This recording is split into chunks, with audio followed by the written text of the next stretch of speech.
Tonight, we're going to drift back in time, not to the grand narratives of empires, but to a quieter, more peculiar corner of Roman history. Imagine, if you will, the gentle murmur of an ancient city, the distant sounds of life fading as dusk settles over cobblestone streets. We're going to explore the life of an emperor, but not for his military conquests or his architectural marvels. Our focus tonight is on something far more whimsical, a tale whispered through the ages that might just lull you into a peaceful slumber. We're talking about Gaius Julius Caesar Germanicus, better known as Caligula, and a story involving his cherished horse.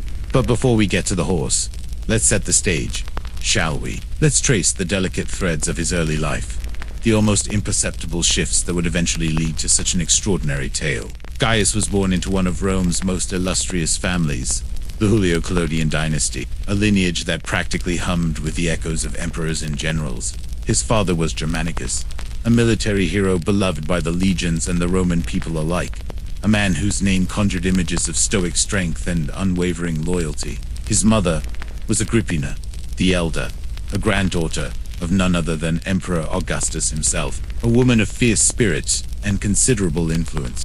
So, you see, Gaius was born into a world of immense privilege, but also one steeped in the treacherous currents of imperial politics. From his very first breath, the weight of expectation and the subtle dangers of court life pressed down upon him. His nickname, Caligula, which means little boot, was given to him by the soldiers. As a small boy, he would often accompany his father on military campaigns, dressed in a miniature soldier's uniform, complete with tiny caligae, the military sandals. Imagine this small figure, barely more than a toddler, toddling through military camps, the rough-and-tumble soldiers charmed by his innocent presence.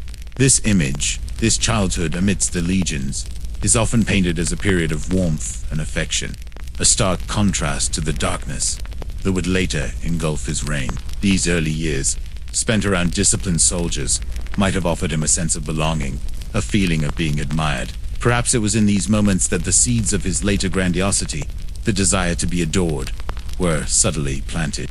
However, the shadows of the imperial court were never far. His childhood, despite the moments of charm, was far from stable. The Julio-Claudian family was a viper's nest of suspicion and paranoia, especially under the reign of Emperor Tiberius. Tiberius, a man known for his reclusiveness and brooding nature, viewed potential rivals, even family members, with deep distrust. The court was a place where alliances shifted like desert sands, and a single misstep could lead to ruin, or worse. Caligula's father, Germanicus, died under mysterious circumstances in Antioch, when Gaius was just 7 years old. Was it illness, or was it poison, perhaps orchestrated by Tiberius, who reportedly felt threatened by Germanicus's immense popularity? The uncertainty surrounding his father's death must have cast a long, unsettling shadow over young Gaius, a lesson in the fragility of life and the brutal realities of power within the Roman elite. Following Germanicus's death, the family's fortunes took a dramatic turn for the worse. Agrippina the Elder, his mother, fell out of favor with Tiberius. Her independent spirit and perceived ambition were seen as threats. One by one, members of their immediate family were either imprisoned, exiled, or died under suspicious circumstances. Gaius's older brothers, Nero Caesar and Drusus Caesar, both potential heirs, met tragic ends. Nero was exiled and later died of starvation or suicide. Drusus was imprisoned and also perished, likely from starvation. Imagine the quiet horror of this young boy, watching his family systematically dismantled, one by one. The whispers, the fear, the constant threat of imperial displeasure, these were the companions of his youth. Gaius himself was eventually brought to live with Tiberius on the island of Capri, where the aging emperor had retreated from the bustling heart of Rome. This period, often described as a gilded cage, was a crucial formative experience for Caligula. He was under the direct supervision, and undoubtedly the constant scrutiny, of Tiberius. He learned the dark arts of court intrigue firsthand. He witnessed Tiberius's cruelty, his paranoia, his manipulative tendencies. Some historians suggest that Tiberius deliberately tried to break Gaius's spirit, to mold him into a pliant tool, or perhaps simply to keep him close where he could be observed. During this time on Capri, Gaius perfected the art of He learned to hide his true thoughts and feelings, to play the part expected of him. He was described as being outwardly subservient, attentive, and seemingly compliant to Tiberius's wishes, even as he secretly harbored resentments and ambitions. He navigated the dangerous waters of Tiberius's court with a quiet cunning, adapting to the emperor's mercurial moods, learning how to survive in an environment where trust was a luxury and suspicion a necessity. It was a brutal education, one that would profoundly shape the man he would become. He studied the Roman oratorical tradition, mastering the art of public speaking, a skill essential for any aspiring Roman politician. He observed the mechanics of power, the subtle ways in which influence was wielded, the delicate balance between fear and loyalty. He saw the sycophancy that surrounded Tiberius, the endless parade of courtiers vying for favor, and perhaps he developed a deep cynicism about human nature. As a result, the isolation of Capri, coupled with the constant tension of living under Tiberius's watchful eye, surely left an indelible mark on his psyche. This period of his life, shrouded in the shadows of imperial caprice, is where we begin to see the subtle cracks forming in the foundations of his personality. The charm he displayed as a boy, the affection he received from the soldiers, were now tempered by the harsh realities of survival. He learned that power was absolute, that kindness was often a weakness, and that appearances could be deceiving. These were the lessons of Capri, lessons he would apply, perhaps too readily, when he eventually ascended to the throne. The groundwork was laid, quietly, for the reign of an emperor who would defy expectations, confound his contemporaries, and ultimately embark on a path that would lead to some of the most bizarre episodes in Roman history. As Tiberius neared the end of his long and often shadowy reign, the question of succession loomed large over Rome. Who would inherit the vast power of the Roman Empire? The field of potential heirs had been brutally thinned by Tiberius's paranoia, leaving Gaius, our young Caligula, as one of the few surviving direct male relatives. This position, once perilous, now positioned him as a frontrunner almost by default. His time on Capri, while harrowing, had ironically served to keep him alive, outliving many others who might have posed a challenge. When Tiberius finally passed away in 37 AD, there was a palpable sense of relief across the empire. The old emperor had been a recluse, often feared, and his later years were marked by a chilling remoteness from the affairs of state. The Roman people, eager for a fresh start, looked to the youthful Gaius with hope. He was, after all, the son of the beloved Germanicus. The memory of his father's integrity and military prowess was still vivid in the public's mind, and they saw in Gaius the potential for a return to a more open, benevolent rule. His accession to power was met with widespread jubilation. The Senate, eager to distance itself from the oppressive atmosphere of Tiberius's reign, heaped honors upon him. They readily conferred upon him all the powers of emperor, whom Tiberius had initially favored. This swift and almost unanimous acceptance underscored the collective desire for a new era. The Roman populace poured into the streets, celebrating with a fervor not seen in years. Sacrifices were made, feasts were held, and the air buzzed with optimism. Gaius was hailed as a savior, a bright new dawn, after a long night. And for a brief, shining period, it seemed as though their hopes were justified. Caligula, in the early months of his reign, behaved exactly as a benevolent emperor should. He began by performing acts that immediately endeared him to the people and the Senate.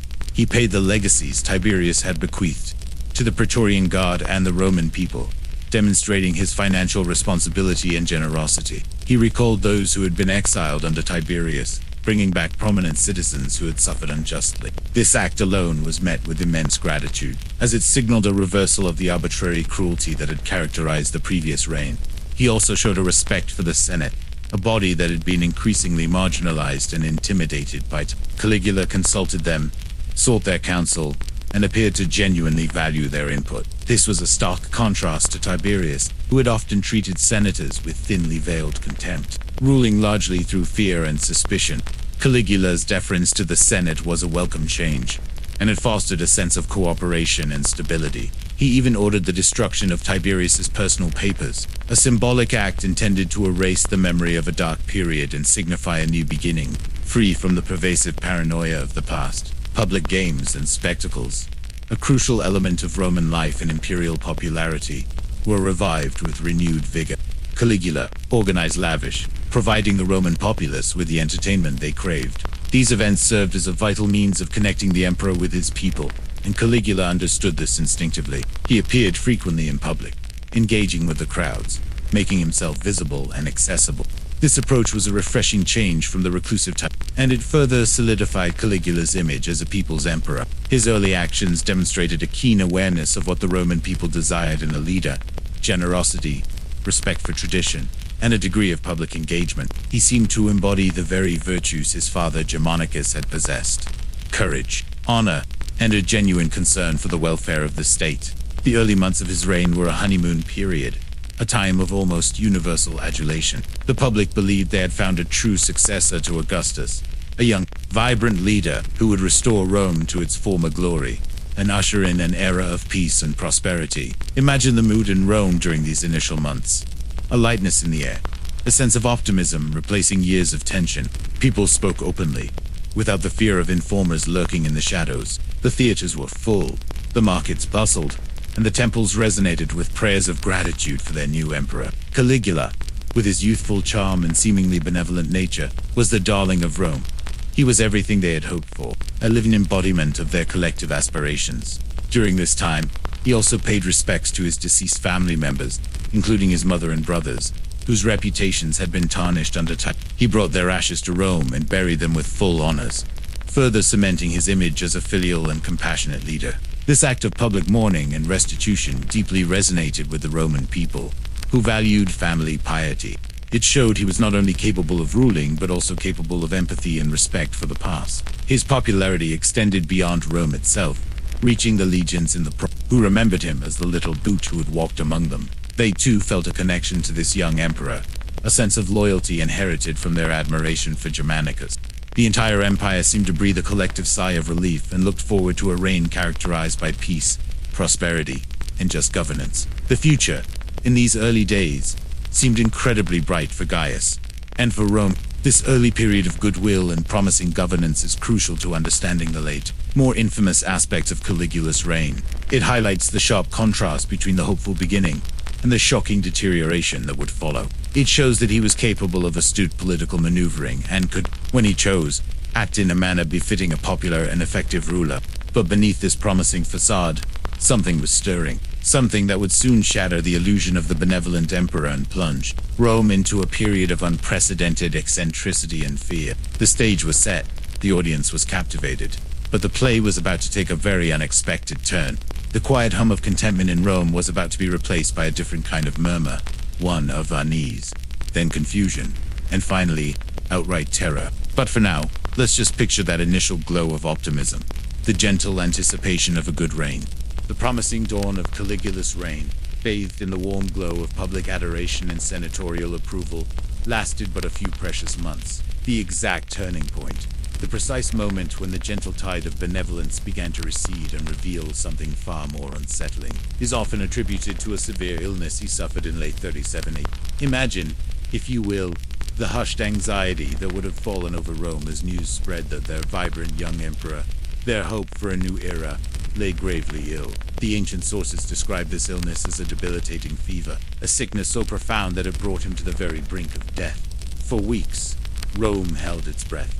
Public prayers were offered, sacrifices made, and the entire city was gripped by a collective fear that their newfound stability might be snatched away as quickly as it had appeared. The intensity of this public outpouring of grief and concern must have been immense. People genuinely loved him in those early days, and the thought of losing him, especially after the long, dark shadow of Tiberius's rule, was almost unbearable. They had invested so much hope, so much emotion in this young man. Yet, slowly, painfully, Caligula clung to life and eventually, to the profound relief of the Roman world. He emerged from the clutches of his illness. But when he reappeared, something had fundamentally changed. It wasn't just physical weakness, it was a shift in his very being. A disquieting transformation that would baffle his contemporaries and perplex historians for centuries to come. The genial, promising young emperor seemed to have vanished, replaced by a figure whose actions rapidly veered from the eccentric to the deeply disturbing. What exactly caused this drastic alteration? Ancient historians, like Suetonius and Diocletian, offer theories ranging from the purely physical to the more psychological. Some suggest that the illness itself, perhaps a severe form of encephalitis, or some other neurological condition, physically affected his brain, leading to a profound change in his personality and mental faculties. The idea is that the fever, or the lingering effects of the sickness, damaged parts of his mind, unleashing impulses that had previously been dormant or suppressed. Imagine a quiet stream suddenly becoming a raging torrent, its banks overflowing without warning. Others speculate that the brush with death profoundly affected him psychologically. The experience of extreme vulnerability, of being so close to mortality after such a triumphant beginning, might have shattered his sense of invincibility. Perhaps it convinced him that he was truly divine, chosen by the gods to survive, and thus above the petty constraints of mortal law or human decency. The logic, twisted as it sounds, might have been, if the gods saved him, it must be because he was destined for something greater, something beyond the understanding of ordinary mortals. This could have led to an inflated sense of self-importance, a belief in his own unassailable power that bordered on delusion. There's also the theory that the illness merely exacerbated pre-existing tendencies. Perhaps the seeds of his later cruelty and eccentricity were always there, lying dormant, nurtured by his traumatic childhood under the constant fear, the witnessing of his family's destruction, the forced dissimulation. These experiences could have primed his mind for instability. The illness, then, acted as a trigger, removing inhibitions and unleashing a darker side that had been carefully concealed. It stripped away the veneer of normalcy he had so skillfully maintained, revealing the raw, unbridled impulses beneath. Consider the immense pressure of being a Roman emperor, especially one inheriting a dynasty rife with suspicion and violence. The weight of absolute power, the constant flattery, the lack of any real checks on his authority. These factors, even for a mentally stable individual, could be incredibly corrosive. For someone already predisposed to instability, such an environment could be catastrophic. The illness might have simply pushed him over the edge, removing any last vestiges of self-control or rational thought, whatever the precise cause. The transformation was undeniable and swift. The gentle hand that had offered amnesty to exiles now began to issue decrees of arbitrary execution. The respect shown to the Senate mutated into open contempt and mockery. The generosity towards the people curdled into extravagant demands and cruel jokes. The laughter that had accompanied his early public appearances was replaced by a chilling, unpredictable volatility. One of the most immediate and startling shifts was his increasingly open embrace of autocratic rule. He began to bypass the Senate entirely, making decisions unilaterally and asserting his divine right to rule. He started to demand divine honors for himself while still alive, something deeply unsettling to traditional Roman sensibilities. Emperors were often deified after death, but to claim godhood while still walking among mortals was considered an extreme form of hubris, a dangerous transgression against established norms. He reportedly began appearing in public dressed as various gods, particularly Jupiter, the king of the gods, or Mercury, the messenger god, often adorned with their symbols. This wasn't merely a theatrical display. It was a profound assertion of his perceived divine status, a clear signal that he saw himself as being above human laws and human judgment. His personal conduct also underwent a dramatic shift. The early modesty gave way to open debauchery and scandalous behavior that shocked even the jaded Roman elite. Wild banquets, bizarre public displays, and an increasingly sadistic streak began to manifest. He seemed to delight in pushing boundaries, in challenging every societal convention, as if testing the limits of his own omnipotence. This wasn't merely youthful excess. It was a systematic dismantling of decorum, and a calculated effort to instill fear and demonstrate absolute power. The change was so profound, so jarring, that many Romans struggled to reconcile the promising young leader with the tyrant he was becoming. They sought explanations, justifications, anything to make sense of the emperor who now seemed to revel in cruelty and the illness, in retrospect, provided a convenient and perhaps comforting explanation for such a dramatic turn. It offered a narrative that allowed them to believe that the real Caligula had been good, and this new, terrifying persona was merely the unfortunate consequence of a debilitating sickness. But whatever the underlying reasons, the trajectory of his reign was now irrevocably altered.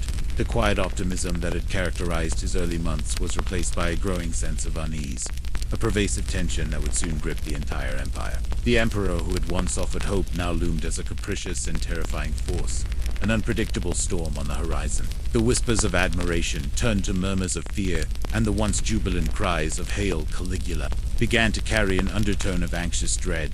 With the illness behind him, or perhaps, more accurately, within him. Caligula's behavior swiftly escalated from eccentric to overtly tyrannical. The subtle shifts in personality that followed his recovery soon blossomed into full-blown displays of unbridled sadistic cruelty and a chilling disregard for human life.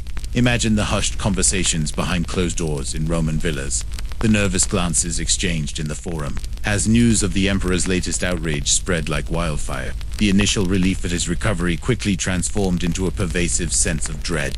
His extravagance knew no bounds. He squandered the vast imperial treasury, accumulated by centuries of careful Roman financial management, with breathtaking speed. Instead of sensible investments or public works, Caligula lavished colossal sums on personal indulgences and grandiose, often absurd, projects. He reportedly ordered ships to be constructed of cedar wood, with sterns encrusted with jewels and sails of various colors, adorned with luxurious baths and porticos, complete with vineyards and fruit trees. These weren't for trade or warfare, but purely for pleasure cruises on Lake Nemi. Floating palaces designed solely to demonstrate his limitless wealth and power. Imagine the sheer waste, the opulence, simply to sail a lake. His banquets became legendary for their excess, and often their cruelty. He would serve dishes so rare and expensive that they bankrupted even the wealthiest senators. Sometimes, he would reportedly force guests to consume unimaginable quantities of food or drink, simply for his amusement. There are tales of him serving golden loaves or pearls dissolved in vinegar, not as actual food, but as a demonstration of his ability to literally consume wealth. The atmosphere at these feasts was not one of convivial merriment, but of tense uncertainty, as guests tried to decipher the emperor's shifting moods, always wary of becoming the target of his next cruel jest or sudden fit of rage. Beyond mere indulgence, his cruelty began to manifest in increasingly terrifying ways. He reportedly enjoyed watching tortures and executions during his meals, the screams of victims providing a strange accompaniment to the clinking of gold plates. Those who fell out of favor, even for the slightest perceived slight, could expect swift and brutal punishment. Senators, once respected figures in Roman society, were humiliated, forced to run 4 miles before his chariot, or made to serve him in demeaning ways. He reportedly enjoyed mocking their advanced age and infirmity. Imagine the indignity, the utter stripping away of one's dignity, at the whim of a madman. His famous quote, "Let them hate me, so long as they fear me," attributed to him by Suetonius, perfectly encapsulates his philosophy during this period. He seemed to actively cultivate fear, believing it to be a more reliable foundation for power than love or respect. He understood that absolute terror could paralyze opposition, creating an environment where no one dared to challenge him. This wasn't merely a political strategy. It seemed to be a deeply ingrained desire to assert dominance and control over everyone around him. The methods of punishment became increasingly bizarre and inventive. He reportedly enjoyed inflicting slow, drawn-out deaths, savoring the suffering of his victim. There are accounts of him ordering people to be sawn in half, or forcing parents to witness the executions of their children before being put to death themselves. These aren't the actions of a rational ruler, but of someone who found perverse pleasure in the agony of others, someone who viewed human life as expendable entertainment. He also engaged in public spectacles of humiliation.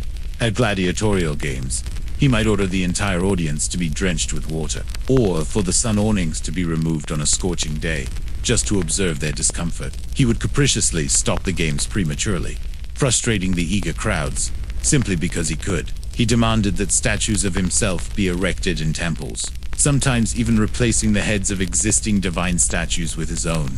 This profound hubris, this insistence on being worshipped as a god while alive, was deeply offensive to traditional Roman religious sensibilities. It underscored his complete detachment from mortal norms and expectations. His relationships with those closest to him also suffered. His paranoia grew, leading him to suspect anyone, even his closest friends and family, of plotting against him.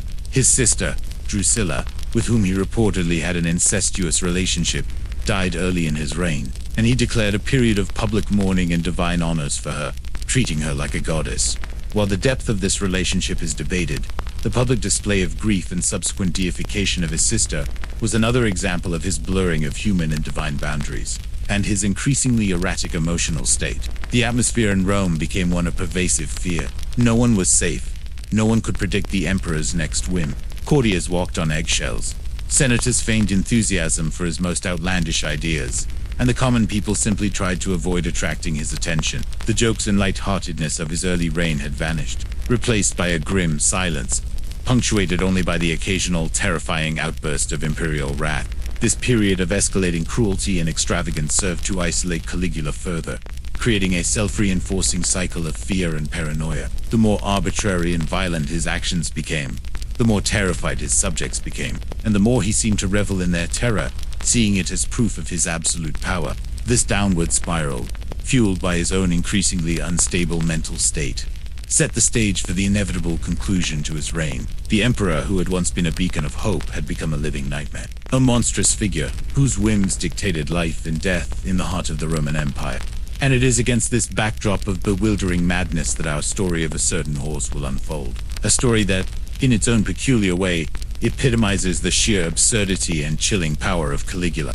Let's gently pivot now from the grand pronouncements of tyranny to the quieter, more intimate, and utterly bizarre details of life within Caligula's imperial palace. Imagine, if you can, a sprawling complex on the Palatine Hill, a place of immense power and opulence, but also one where the air crackled with unpredictable energy. The daily routines within these gilded halls were less about stately governance and more about accommodating the emperor's every capricious whim, creating an atmosphere that must have been both terrifying and utterly surreal. Life for those closest to Caligula was a constant tightrope walk.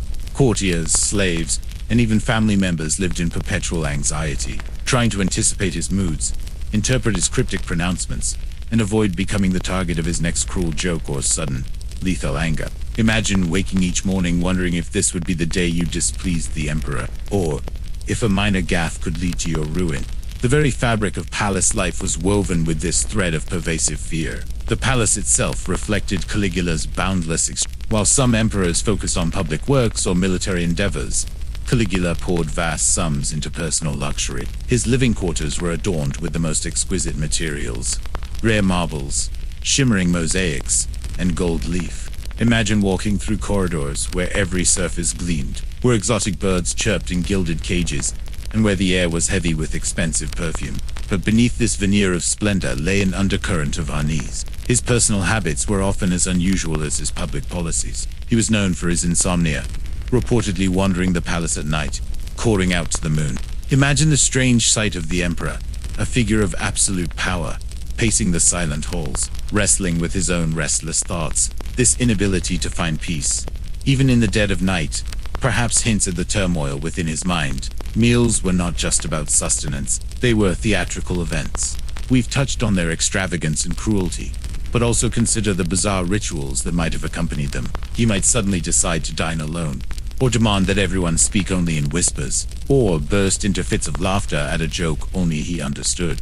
Imagine sitting at a vast table, laden with exotic delicacies, but with your stomach churning not from hunger, but from anxiety, watching every move your host made. His attire was another source of fascination and bewilderment. He often rejected the traditional toga, preferring to dress in elaborate costumes, sometimes even appearing in public wearing women's clothing, or the attire of gods or famous figures. He would wear silken robes, embroidered with precious stones, or cloaks of purple, a color reserved for emperors, but fashioned in ways that defied Roman masculine norms. Imagine seeing your emperor, the embodiment of Roman power, stepping out in public dressed like Venus or Diana. This was not merely it was a deliberate subversion of tradition, a calculated effort to shock and demonstrate his utter disregard for conventional expectation. Beyond the formal aspects of palace life, the daily routines of the staff must have been a constant exercise in improvisation and appeasement. From the chief eunuch, who wielded considerable influence, to the humblest slave, everyone's existence revolved around the emperor. Orders could be contradictory, punishments swift, and rewards arbitrary. A servant might be elevated one day and executed the next, purely on a whim. This created an environment where flattery and obsequiousness were essential for survival, where genuine relationships were almost impossible to maintain. Even leisure time in the palace was dictated by Caligula's preferences. He enjoyed chariot racing and gladiatorial contests, not just as a spectator but as an active participant. He had a private circus constructed where he would reportedly drive chariots, sometimes even competing against professional charioteers, though always ensuring he emerged victorious. Imagine the charade, the carefully choreographed races where the outcome was predetermined, all to satisfy the emperor's craving for victory and adulation. His interactions with his own family were equally tumultuous. We've touched on Drusilla, but he also had other sisters and a wife, Caesonia, who reportedly held a strange sway over him. His relationships were often marked by unpredictable swings between intense affection and sudden, violent anger. The lines between love, lust, and control were constantly blurred within the imperial family, a reflection of the emperor's own disordered psyche. The palace, therefore, was not just a residence. It was a theater for Caligula's increasingly unhinged performances. Every day brought a new act, a fresh absurdity, a chilling display of absolute power, untethered from reason or morality. The people within its walls lived under a constant, suffocating cloud of fear, their lives entirely dependent on the fleeting whims of one man. This atmosphere of fear and unpredictable behavior is crucial to understanding why someone might even entertain the idea of an emperor, attempting to make his horse a consul. In such a world, where the absurd was commonplace and the irrational was rule, almost anything seemed possible. The palace, far from being a sanctuary, was the epicenter of Caligula's peculiar madness, a place where the normal rules of Roman society simply ceased to apply. Now, let's consider the enormous pressure Caligula placed upon the very financial foundations of the Roman Empire. His reign, already marked by personal extravagance and escalating cruelty, became synonymous with breathtaking fiscal irregularity. Imagine the imperial coffers, once a symbol of Rome's immense wealth and stability, being emptied at an alarming rate, not for grand public works or military expansion, but for the emperor's increasingly bizarre personal whims. The quiet hum of economic activity in the empire must have been punctuated by the anxious whispers of treasurers and senators, watching the wealth of Rome dissipate before their eyes. In his initial months, Caligula had, as we noted, generously dispensed with Tiberius's legacies, a move that gained him popularity, but also depleted a significant portion of the treasury. However, this was merely the beginning. What followed was an unprecedented spree of spending driven by his insatiable desire for luxury, spectacle, and a peculiar form of grandiosity that bordered on delusion. He built lavish villas that were never fully inhabited, colossal ships for purely recreational purposes, and commissioned extravagant banquets that served as much to humiliate his guests as to entertain them. The cost of these events was astronomical. Imagine a single dinner costing the equivalent of a small city's annual budget, with exotic ingredients flown in from across the empire, served on solid gold dishes that were then casually discarded. This wasn't merely it was a deliberate, almost defiant, burning of wealth, a statement of absolute power. But his spending wasn't just confined to personal luxury. He also poured vast sums into public games and spectacles. Though these often became arenas for his cruelty rather than genuine entertainment, he financed enormous gladiatorial contests and chariot races, demanding ever more elaborate shows. While such spectacles were traditional in Rome, Caligula's versions were characterized by their unprecedented scale and frequency, quickly draining the public coffers. He even ordered the construction of a temporary pontoon bridge several miles long across the Bay of Bud, simply so he could ride his horse across it, disproving an oracle's prophecy. The resources, the labor, the sheer expense of such a fleeted, pointless project were immense, all to satisfy a momentary whim. To fund these gargantuan expenditures, Caligula resorted to increasingly desperate and oppressive measures. He revived old taxes that had been abolished, much to the chagrin of the populace.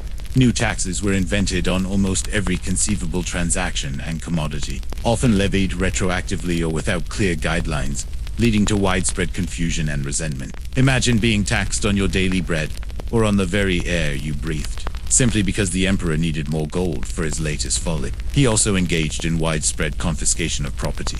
Wealthy senators and prominent citizens who fell out of favor, or simply possessed desirable estates, found their assets seized by the imperial treasury under flimsy pretexts. Sometimes, accusations of treason were fabricated purely to justify confiscation. Imagine living in fear that your lifelong accumulated wealth, your ancestral lands, could be stripped away from you overnight, simply because you caught the emperor's eye in the wrong way. This created an atmosphere of profound insecurity among the Roman elite, making them desperate to appease him at all costs. Beyond outright confiscation, he also employed more insidious methods. He would pressure wealthy individuals to name him as an heir in their wills, or compel them to donate vast sums to the imperial treasury. Those who resisted found themselves facing spurious charges or public humiliation. Imagine being a wealthy Roman, seeing your peers ruined, and knowing that your own survival depended on your willingness to part with your fortune. The sale of imperial offices and privileges also became a lucrative, albeit corrupt, source of income. Positions of power and influence, once earned through merit or aristocratic lineage, could now be bought for a price. This eroded the traditional Roman system of governance and further fueled resentment among those who believed in meritocracy. The impact of these financial follies was devastating. The Roman economy, though vast, could not sustain such reckless spending. Inflation became a problem, and the value of Roman currency began to decline. The treasury, which had been full at the start of his reign, was reportedly empty within a year. This financial mismanagement had ripple effects throughout the empire, affecting trade, public services, and the general welfare of the populace. The Senate, theoretically guardians of the Roman Republic's traditions and fiscal responsibility, was powerless to intervene. Their authority had been systematically undermined, their members humiliated and terrified. Any attempt to question Caligula's financial decisions would be met with swift and often brutal retribution. They were forced to rubber stamp his outrageous demands, further demonstrating their Even the Praetorian Guard, whose loyalty was crucial to the emperor's security, was heavily compensated. But even their ranks were not entirely safe from his unpredictable nature. Their leaders, too, could fall victim to his whims, creating a climate of suspicion even within his most immediate circle of protection. So, when we consider the story of it's vital to understand this backdrop of extreme financial and political chaos. The suggestion of such an absurdity was not merely a random act of madness. It was another calculated insult to the Roman Senate, a final, ultimate demonstration of Caligula's contempt for their institutions and his absolute power to do anything, no matter how ridiculous, without consequence.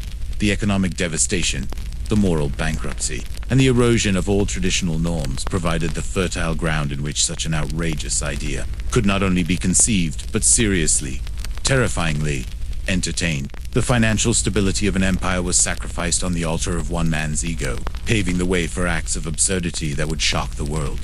Now, let's turn our attention to the delicate and increasingly relationship between Caligula and the Roman Senate. For centuries, the Senate had been the bedrock of Roman governance, a venerable institution whose authority, though diminished under the emperors, they were the repository of tradition, the voice of the aristocracy, and theoretically, a check on imperial power. But under Caligula, this relationship devolved from one of wary coexistence to outright contempt and systematic humiliation. Imagine the quiet fury, the impotent rage, simmering beneath the surface of outwardly deferential senators.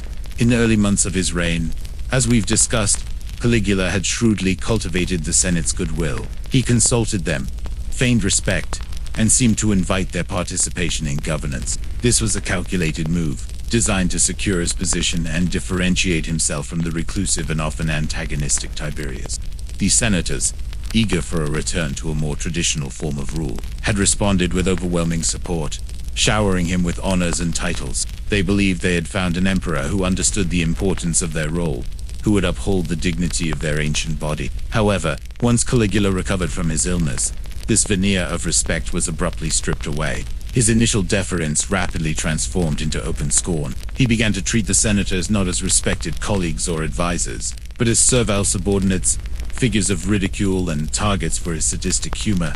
This wasn't just neglect. It was a deliberate and systematic campaign to undermine their authority, to demonstrate his absolute and unchallengeable power over them. He would summon them for trivial matters, often in the middle of the night, only to dismiss them without explanation, or to subject them to prolonged, boring discussions. Imagine being an elder statesman, roused from your sleep, made to trek to the palace, only to find yourself listening to the emperor pontificate on some absurd topic. Or worse, being forced to wait 4 hours only to be dismissed without an audience. This was a deliberate erosion of their dignity, a constant reminder of their powerlessness. He delighted in public humiliation. There are accounts of senators being forced to run 4 miles alongside his chariot, or made to serve him at banquets, performing menial tasks that were beneath their social standing. He reportedly would make them crawl on their hands and knees, or force them to swear ridiculous oaths. Imagine the shock and shame of these proud men, stripped of their gravitas, forced into such degrading acts. This wasn't merely playful teasing, it was psychological torture, designed to break their spirit and make them utterly subservient. His contempt extended to their very lives. Caligula would frequently issue arbitrary death sentences against senators, often without trial or even a clear reason. Their wealth would then be confiscated, enriching the imperial coffers and further motivating his capricious executions. Imagine the terror of knowing that your life and the future of your family hung by the thinnest thread, dependent entirely on the emperor's shifting moods.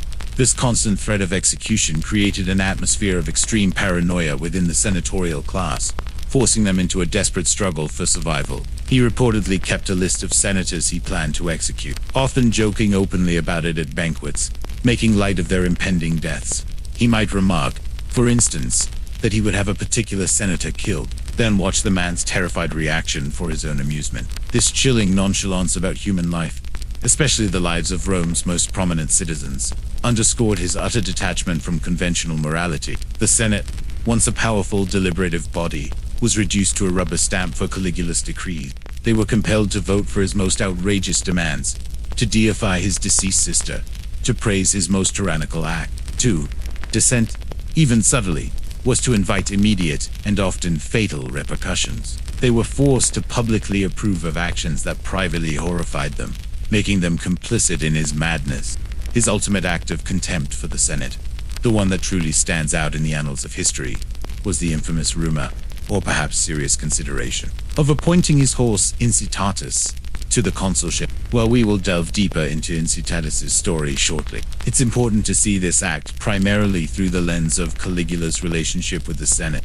The consulship was the highest political office in Rome, a position of immense prestige and power, traditionally held by the most distinguished and experienced senators. It symbolized the pinnacle of Roman civic achievement. To even suggest that a horse, an animal, could hold such a revered office was the ultimate insult, a grotesque mockery of the entire senatorial institution. It was a deliberate, calculated move to strip the Senate of its last vestiges of dignity and to demonstrate, beyond any doubt, that Caligula considered them utterly irrelevant, beneath even an animal in terms of importance. It was a power play of the most absurd and terrifying kind, a public declaration that he could do literally anything he wished, regardless of tradition, common sense, or the feelings of his supposed peers. The Senate's reaction to this, or rather, their inability to meaningfully react, perfectly illustrates their reduced status.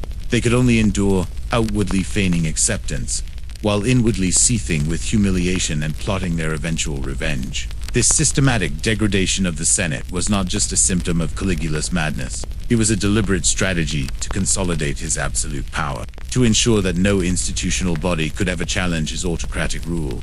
It laid bare the terrifying reality of a tyrant unbound, and it set the stage for the desperate measures that would eventually be taken to end his reign.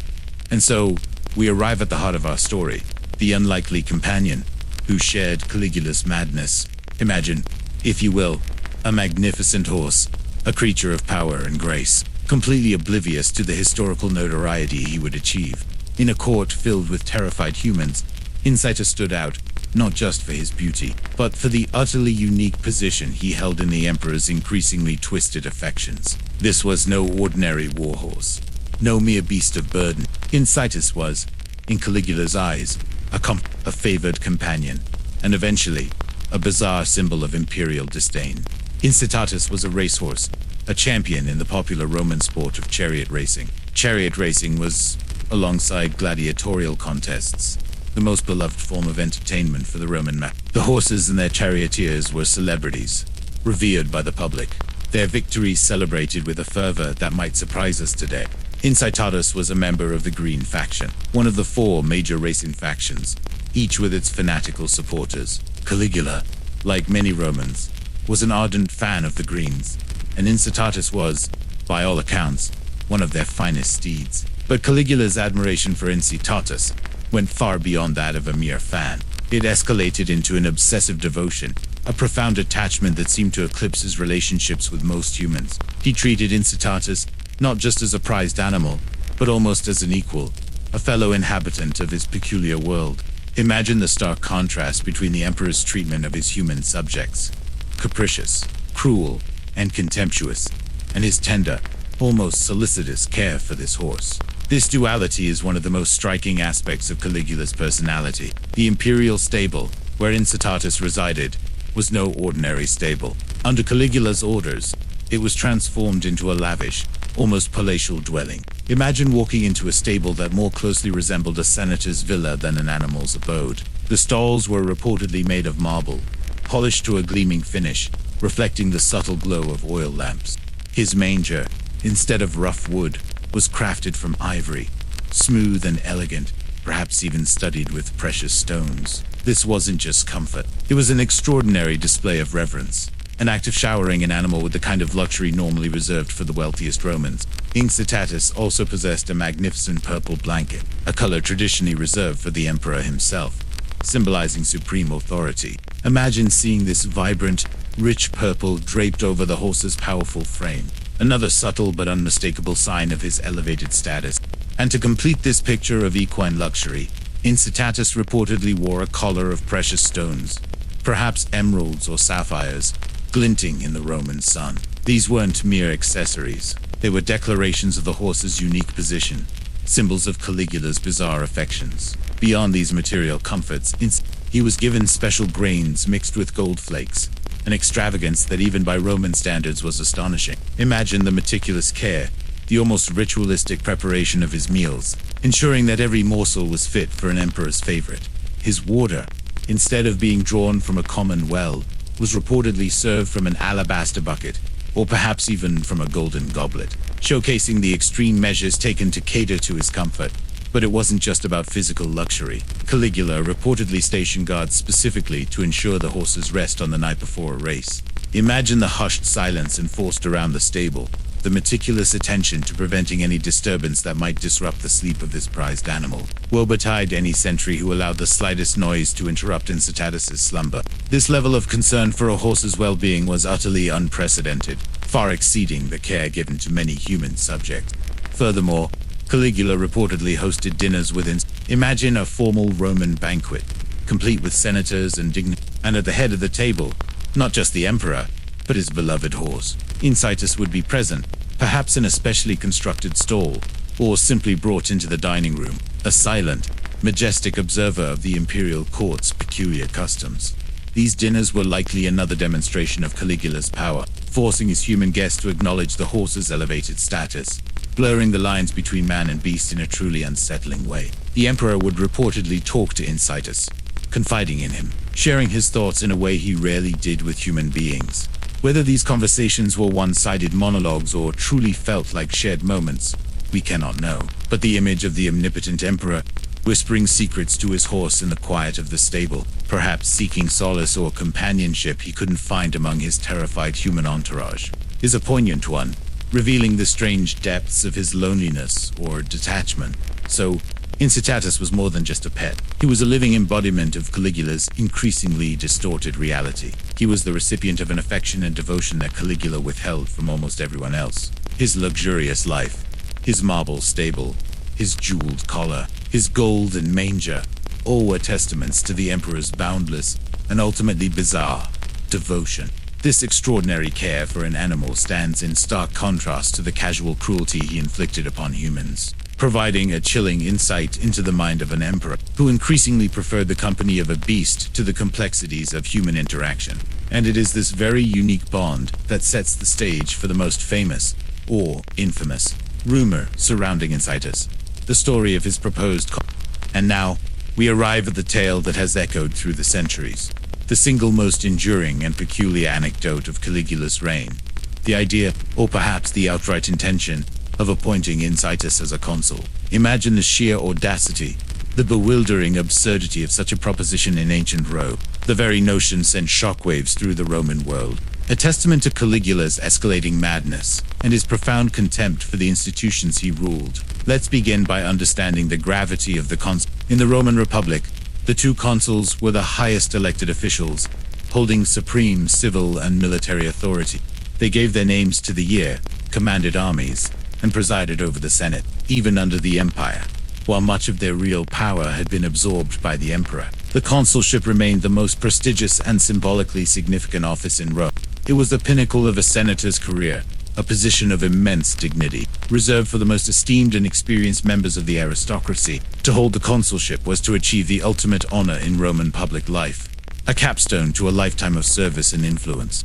So, when the rumors began to circulate, or when Caligula himself reportedly started to muse about it, the reaction must have been one of stunned disbelief. A horse, a magnificent animal though he was, holding an office meant for the most accomplished Roman citizens. It was an insult of the highest order, a deliberate and grotesque mockery of everything the Senate stood for, everything that Roman tradition held sacred. The ancient sources, primarily Suetonius and Dio Cassius, recount this story with varying degrees of certainty. Suetonius, writing several decades after Caligula, states that the emperor even promised to make him consul. Dio Cassius, a slightly later historian, suggests that Caligula intended to make him consul, while there's no definitive proof that no consular fasti include his name.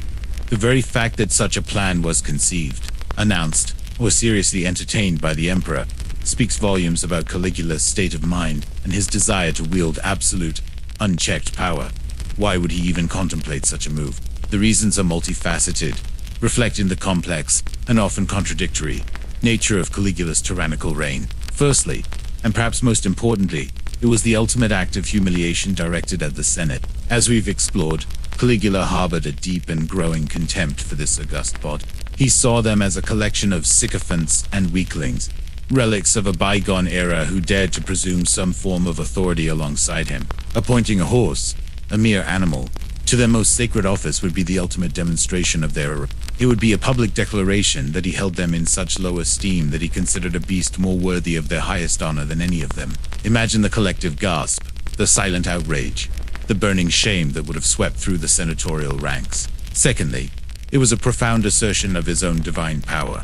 Caligula increasingly viewed himself as a living god, above mortal laws and conventions. If he was a god, then surely he could bend reality to his will, even elevating an animal to a position of human authority. This act would serve as another startling declaration of his absolute omnipotence, a statement that he could do anything, no matter how absurd, and no one could stop him. It was a test of the limits of his power, a challenge to the very fabric of Roman society. Thirdly, it could have been an expression of his cruel humor. Caligula was known for his sadistic wit, his delight in inflicting psychological torment. The idea of a horse attending Senate meetings or presiding over assemblies would have been a profoundly unsettling, yet undeniably absurd, spectacle. The humor, if it can be called that, lay in the sheer discomfort and humiliation it would cause to the very people he despised. It was a macabre joke, played out on the grand stage of the Roman Empire. Finally, and perhaps more subtly, it might have been a manifestation of his profound isolation and mental deterioration. As his reign progressed, Caligula became increasingly detached from human reality, surrounded by terrified courtiers and flatterers. His most intimate relationships, it seemed, were with his sisters and, notably, with the horse. Unlike his human subjects, could not plot against him, could not betray him, and offered unconditional affection. In his distorted mind, Incitatus might have appeared more trustworthy, more loyal, and indeed more capable than the trembling senators who surrounded him. The proposal, therefore, could have been a strange, twisted form of genuine affection for the animal, combined with a profound While Incitatus never actually served as consul, the threat or intention of it was enough to solidify Caligula's reputation as a mad tyrant. It became the defining anecdote of his reign, a symbol of his unprecedented descent into capricious despotism. The story was so striking, so far beyond the bounds of normal imperial behavior, that it has survived for 2 millennia, a testament to its enduring power, as an illustration of unchecked power and ultimate absurdity. It perfectly encapsulated the chilling, unpredictable nature of a ruler who reveled in defying all expectations and norms, leaving his empire in a state of bewildered terror. And the horse Incitatus became an unwitting, silent participant in this most peculiar chapter of Roman history. Now, let's turn our attention to the creature himself, Incitatus, and delve deeper into the extraordinary, almost unbelievable, level of luxury and privilege he enjoyed under Caligula's increasingly bizarre patronage. Imagine, if you will, a horse living a life that would make many Roman senators green with envy. A life of comfort and indulgence that stands in stark contrast to the terror experienced by most of Caligula's human subjects. This wasn't merely pampering. It was an emperor's obsessive devotion, manifesting in every opulent detail. We've already touched upon his marble stable, a dwelling far grander than most Roman homes. Imagine the gleam of polished stone, the smooth coolness of the surface underfoot, a stark departure from the typical rough-hewn wood and straw of even the finest equine accommodations. This stable was not just functional, it was a work of art, a testament to Caligula's desire to lavish his favorite with the very best. Within these luxurious confines, Incitatus had a manger carved from ivory, a material of immense value and beauty, usually reserved for exquisite furniture or artistic adornment. Imagine the soft glow of the ivory, perhaps even inlaid with subtle patterns, a truly magnificent feeding trough for a truly magnificent horse. But the opulence didn't stop at the stable itself. Incitatus was reportedly adorned with a magnificent purple blanket. Purple, in Roman society, was the color of emperors and high magistrates, a dye so rare and expensive that its use was heavily restricted. To drape a horse in imperial purple was a profound statement, an unmistakable declaration of Incitatus's elevated status, mirroring the emperor's own robes. Imagine the horse, with his powerful physique, cloaked in this rich, vibrant color, a living symbol of imperial favor. And to further complete this picture of lavish adornment, Incitatus reportedly wore a collar of precious stones. Imagine emeralds, sapphires, or perhaps even diamonds, catching the light as the horse moved, a glittering testament to his unique position. Beyond these visible displays of wealth, Incitatus's daily care was meticulous and extravagant. His diet was famously luxurious. Instead of regular fodder, he was fed oats, mixed with gold flakes. Imagine the meticulous process of preparing such a meal. The tiny, shimmering flecks of gold mixed in with his grain, ensuring that even his sustenance was a display of unparalleled wealth. This wasn't about nutrition. It was about symbolic consumption, about literally feeding a horse. Imperial treasures. His water was reportedly served in an alabaster bucket, or perhaps even a golden goblet. Imagine the smooth, cool touch of the alabaster, or the heavy weight of the gold, as water was offered to him, a ritualistic act of devotion. The comfort of Caligula reportedly ordered the guards be stationed near the stable the night before a race to ensure absolute silence, protecting the horse's rest from any disturbance. Imagine the hushed vigil, the whispered commands, the meticulous efforts to prevent any stray noise from reaching the sleeping champion. This level of concern for an animal's repose was extraordinary, far exceeding the quiet afforded too many human subjects in Rome. Any loud noise, any boisterous revelry in the vicinity of the palace that might disturb the imperial horse, could result in severe punishment for those responsible.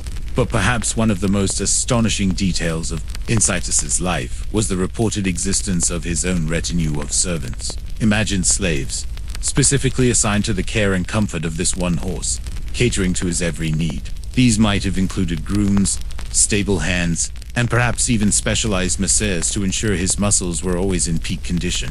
This dedicated staff further underscored the horse's elevated status, treating him with the same deference normally reserved for a high-ranking noble. Beyond the physical comforts, there are reports that Caligula even provided Incitatus with a house, complete with furniture, and invited guests to dine with the horse.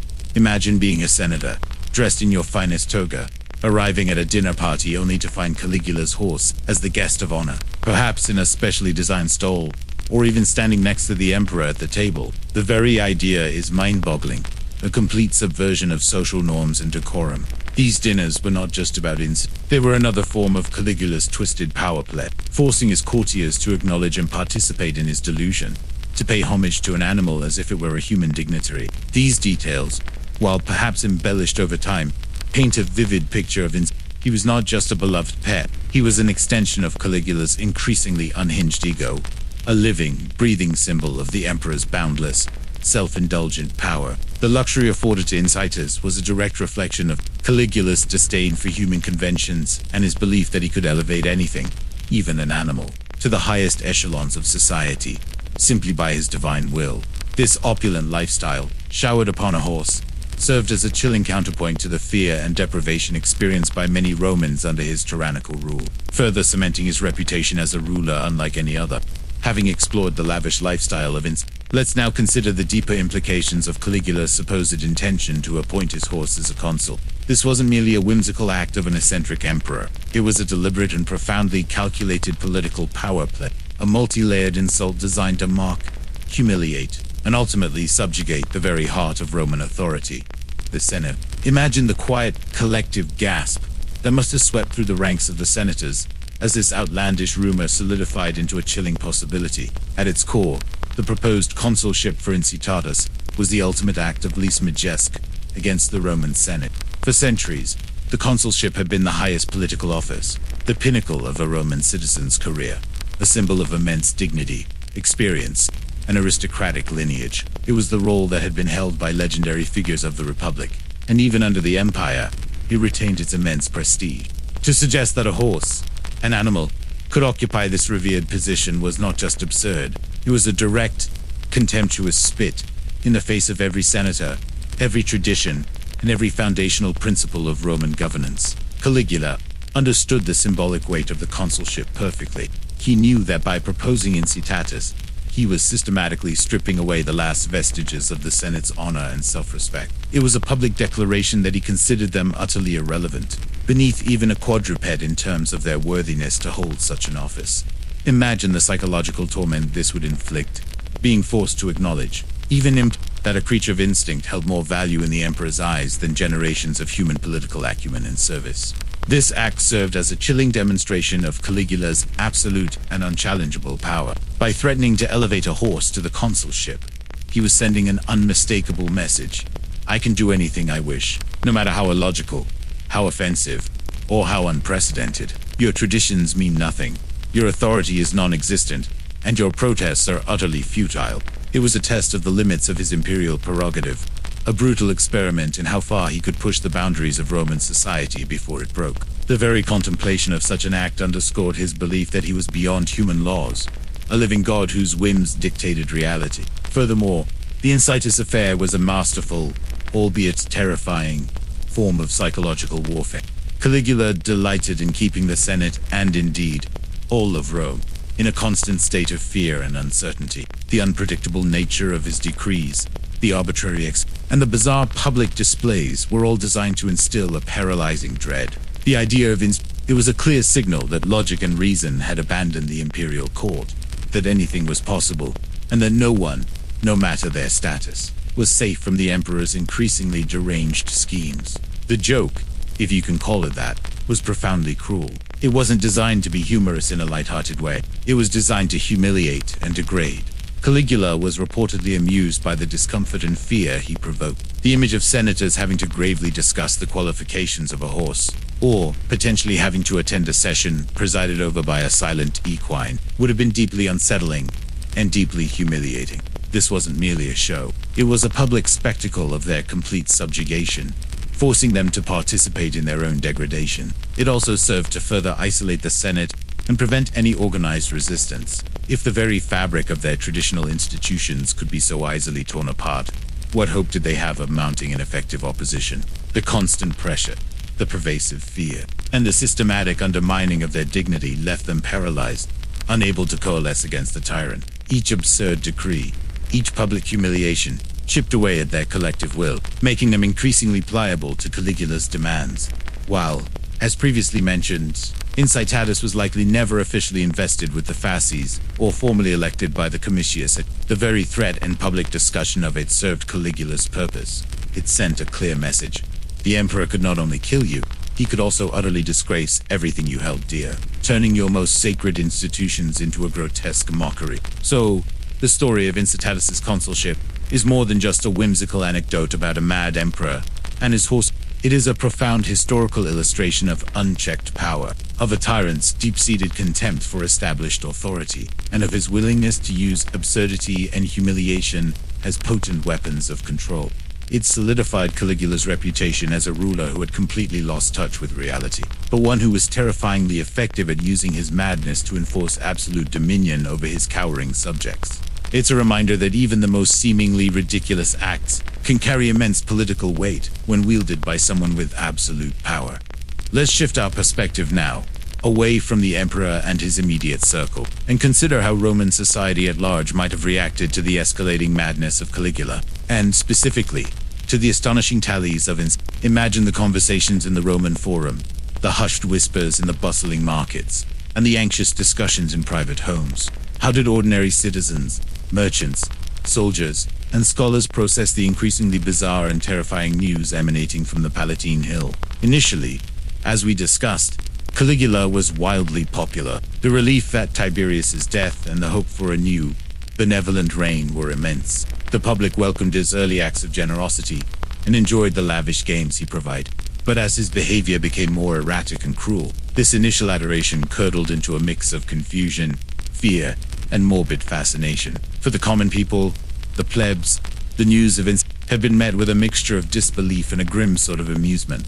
They were accustomed to imperial excesses, but this was a new level of absurdity. Some might have shrugged, viewing it as just another symptom of the emperor's madness, distant from their own struggles for daily survival. Others might have seen it as a grotesque parody of the Senate, a body they often viewed with a degree of cynicism themselves.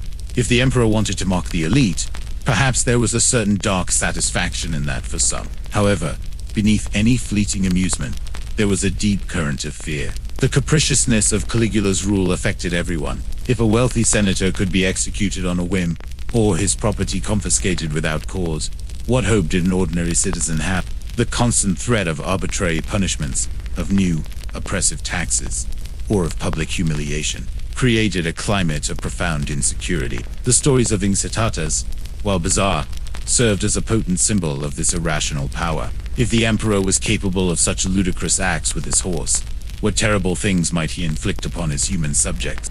For the educated elite, the philosophers, historians, and legal scholars, the situation was likely far more distressing. They were the guardians of Roman tradition, law, and intellectual thought. To them, Caligula's actions, and especially the represented a complete breakdown of civic order and a profound disrespect for the very foundations of Roman civilization.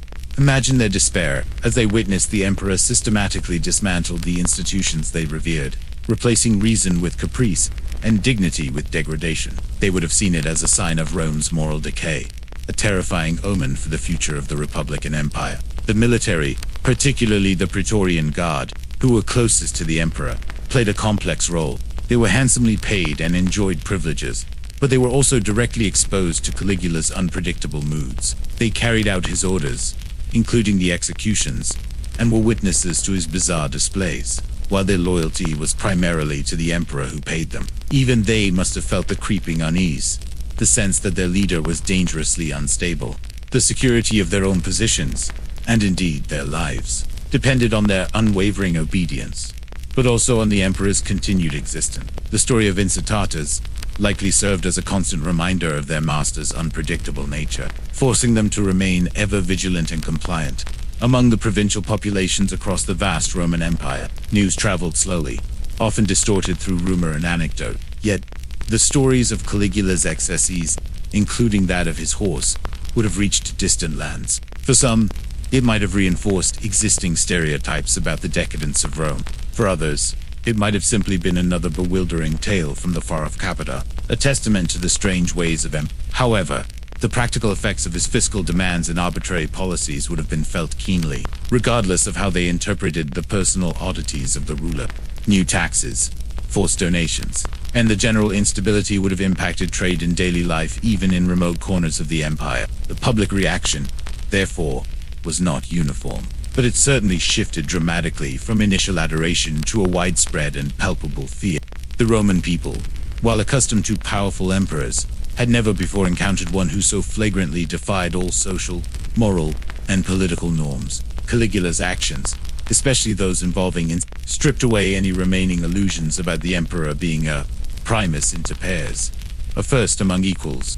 Instead, he presented himself as an absolute monarch, a divine being whose every whim was law, and whose contempt for humanity was chillingly evident. The story of eccentricities, therefore, became more than just an oddity. It was a powerful narrative, perhaps even a whispered warning, of the emperor's descent into madness and his utter disregard for the traditional power structures of Rome.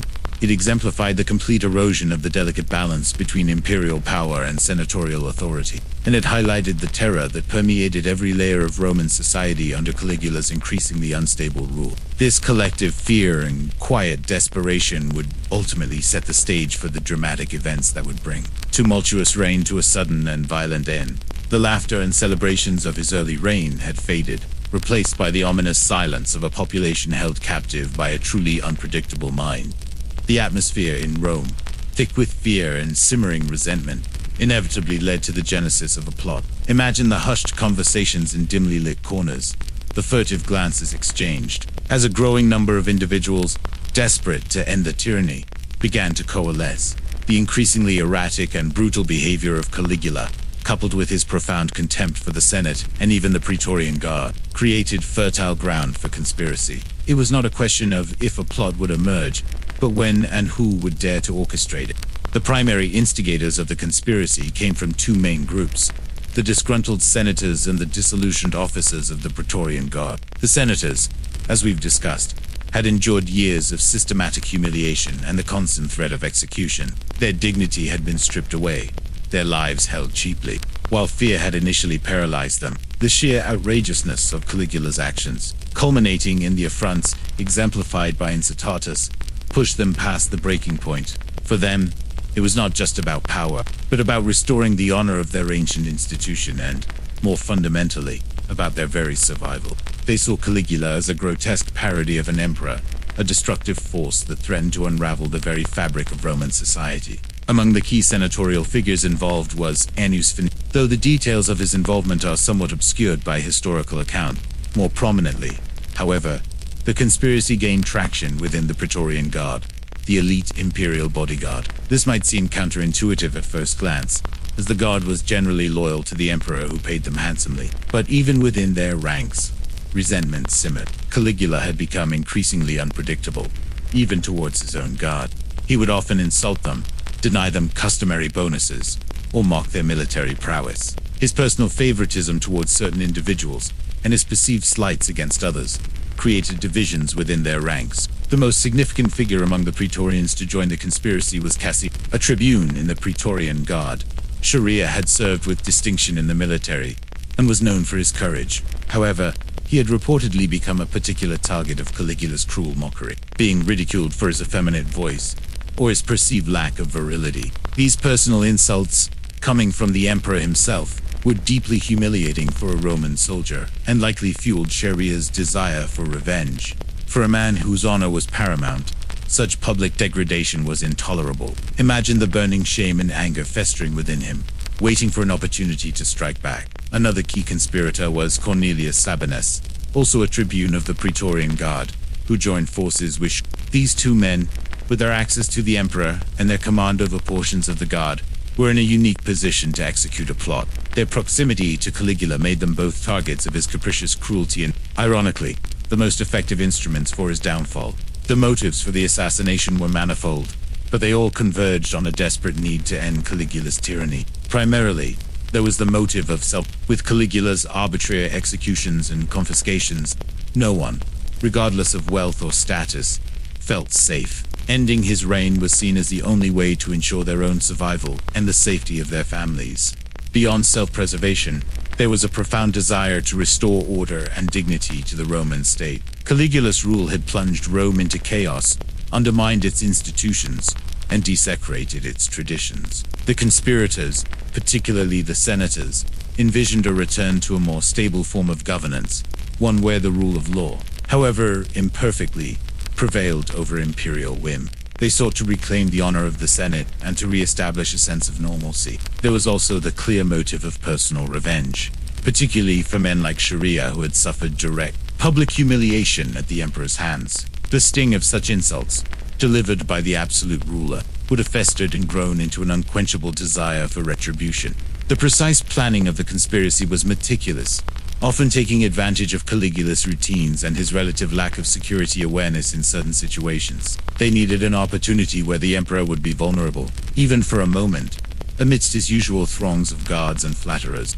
The imperial palace, for all its also presented opportunities for discreet movements and surprise attacks for those who knew its labyrinthine corridor. The conspiracy was kept incredibly secret, a testament to the conspirators' desperation and their fear of Caligula's pervasive network of informers. Trust was a precious commodity, and only those deeply committed to the cause, and those who had suffered directly from Caligula's tyranny, were brought into the inner circle. The stakes were impossibly high. Failure meant certain, agonizing death.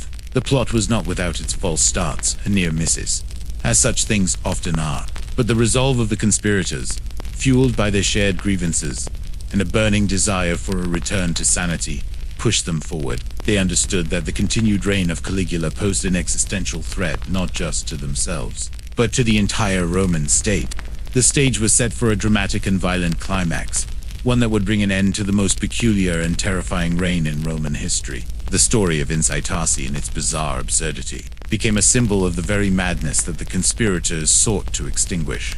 The conspiracy, having simmered beneath the surface of Roman court life, finally reached its crescendo in January of 41 AD. Imagine the tense atmosphere, the conspirators moving with carefully feigned, each step bringing them closer to the moment of truth. Caligula, despite the pervasive fear he had instilled, seemed blissfully unaware of the deadly net tightening around him. Lost in his own bizarre world of the chosen moment for the assassination was during the Palatine Games, a series of theatrical performances and spectacles held in the Imperial palace. This afforded the conspirators, particularly the Praetorian tribunes like Cassius Chaerea and Cornelius Sabine, access to the emperor in a relatively less guarded, more fluid environment. Crowds, noise, and the movement of performers and dignitaries provided the perfect cover for their deadly intent. Imagine the vibrant costumes, the sounds of music and applause, masking the cold precision of the conspirators' planning. On the fourth day of the games, January 24th, 41 AD, Caligula had reportedly been attending a performance and was making his way from the theater back to the palace for lunch. He was passing through a narrow, secluded passage or cryptoporticus, a common feature of Roman villas designed to provide cool, private walkways. This was the moment the conspirators had been waiting for. The passage limited the number of bodyguards who could surround him, creating a brief window of vulnerability. Cassius Chaerea, the Praetorian tribune who had suffered particular humiliation from Caligula, was at the forefront. As Caligula entered the passage, Chaerea reportedly approached him under the pretext of asking for the watchword. When Caligula gave a sarcastic or mocking reply, Chaerea struck the first blow, reportedly with a sword, aimed at the emperor's neck.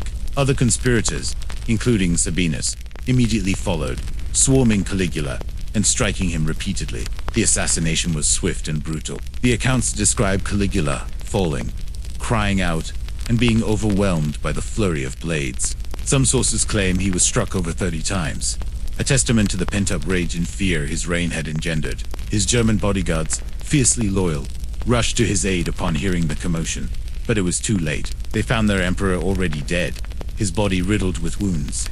In their desperate fury, the German guards lashed out wildly, killing several innocent bystanders and even some senators who were not involved in the plot, adding to the chaotic scene.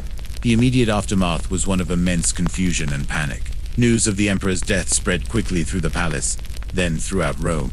Senators, already terrified by Caligula's reign, now feared a violent backlash from the Praetorian Guard, or a civil war as various factions vied for power. Some initially thought the German guards were slaughtering everyone. The entire city held its breath, unsure of what the future held.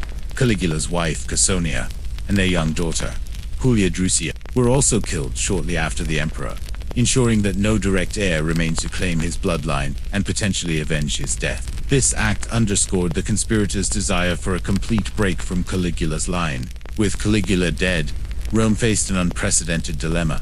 Who would rule next? For a brief, tense period, some senators entertained the idealistic notion of restoring the Roman Republic, dismantling the imperial system entirely. They spoke of freedom and ancient liberties, but these were largely vain hopes. The Republic was long dead, and the power of the legions and the Praetorian Guard was too entrenched. The dream of a resurgent republic quickly faded in the face of practical realities and military power. Instead, a new emperor emerged, almost by accident. Claudius, Caligula's uncle, a scholarly and physically infirm man who had largely been ignored and even ridiculed by his family, was discovered hiding behind a curtain by a Praetorian soldier.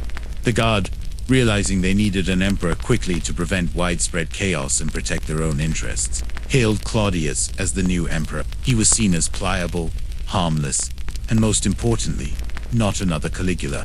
The Praetorians marched him to their camp, and after some negotiation with the terrified Senate, Claudius was proclaimed emperor, ushering in a new chapter for the Julio-Claudian dynasty.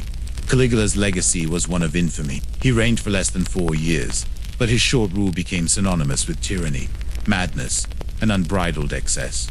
Historians like Suetonius and Dio Cassius painted a consistently negative picture, emphasizing his cruelty, his debauchery, and his absurdities, often using the story of while modern historians debate the extent of his madness or the possibility of exaggeration in the ancient sources. There's little doubt that his reign was profoundly his death was met with a mix of relief and, for some, a lingering sense of bewilderment at the sheer strangeness of his rule.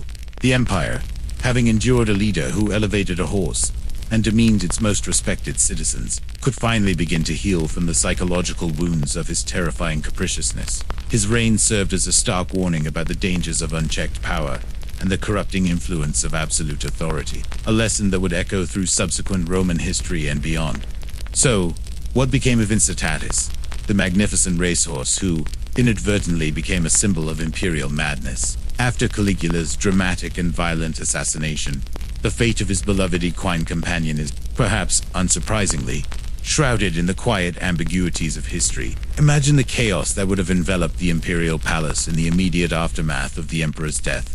In the frantic rush to secure a new ruler and restore some semblance of order, a horse, however famous, would likely have been a secondary concern for most. The historical sources offered tantalizing but ultimately inconclusive glimpses into the most commonly cited account, primarily from Dio Cassius, suggests that Incitatus was not harmed after Caligula's death. Instead, he was reportedly deprived of his extravagant. Imagine his marble stable, once gleaming with imperial care, slowly falling into disuse or being repurposed.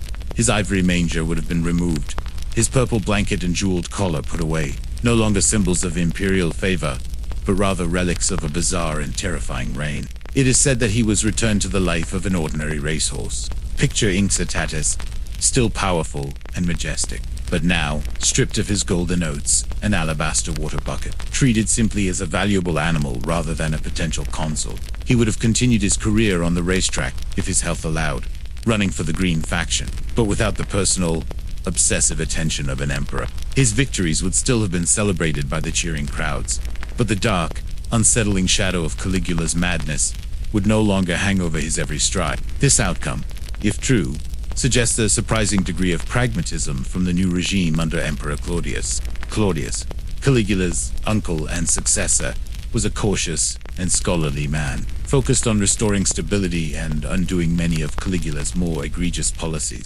Executing or harming a popular racehorse, even one associated with the deposed tyrant, might have been seen as an unnecessary provocation or simply a waste of a valuable asset. Incitatus was a champion, and Roman society, even amidst political turmoil, still held a deep appreciation for successful athletes and animals. It's plausible that Claudius, seeking to distance himself from Caligula's eccentricities, would simply have stripped the horse of his imperial adornments and returned him to a normal, albeit still privileged, life as a prized racer. There's a gentle irony in this fate. The horse, who was supposedly on the verge of holding the highest office in Rome, reverted to simply being a horse. He went from being a potential symbol of imperial contempt for the Senate to a valuable, but ultimately mundane, asset in the chariot racing industry. The wild dreams and delusions of Caligula dissolved, and Incitatus, the unwitting participant, returned to the quiet reality of his equine existence. The broader aftermath of Caligula's reign was one of immense relief, followed by a concerted effort to erase his memory and restore order. The Senate immediately declared him a tyrant and attempted to have all his acts annulled, a process known as damnatio. While not entirely successful in wiping him from history, it reflected their profound desire to distance themselves from his terrifying rule. Statues were pulled down, inscriptions defaced, and his name was omitted from public records where possible. Emperor Claudius, despite his initial reluctance and physical infirmities, proved to be a surprisingly capable and effective ruler. He worked to stabilize the Roman treasury, which Caligula had so recklessly depleted, and began to rebuild public trust in the imperial office. He sought to re-establish a more respectful, though still authoritarian, relationship with the Senate. The chaos and arbitrary cruelty of Caligula's era slowly began to recede, replaced by a more predictable and generally more just administration. The story of Incitatus, while often treated as a humorous or bizarre footnote, serves as a powerful reminder of the extraordinary nature of Caligula's reign. It encapsulates the heights of his extravagance, the depths of his contempt for tradition, and the unsettling extent of his perceived divine authority. The horse became a living metaphor for a reign that spun wildly out of control, a testament to what happens when absolute power is wielded by a mind unmoored from reality. But as the dust settled and Rome sought to forget its mad emperor, Incitatus, the silent witness to it all, continued his life, likely grazing peacefully, perhaps occasionally racing, oblivious to the peculiar chapter he occupied in the annals of human history. His story remains a quiet, fascinating echo from a tumultuous time, a gentle reminder that even in the most grandiose and terrifying moments of history, sometimes the most memorable figures are those who simply, quietly, exist alongside the madness.